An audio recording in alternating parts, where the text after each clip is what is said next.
I'm going to teach you guys how to make rice roni. Rice and water and stir it till brown.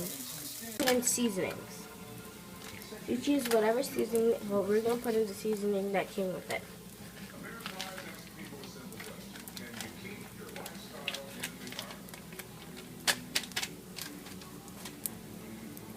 Now we're going to add water.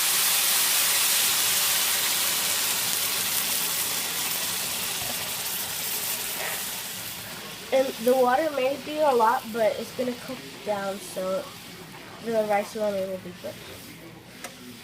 Then you're going to have to let it come to a boil. Now you have to turn it down. Once most of the water boils out. And then cover it and let it steam. Then you're ready to serve.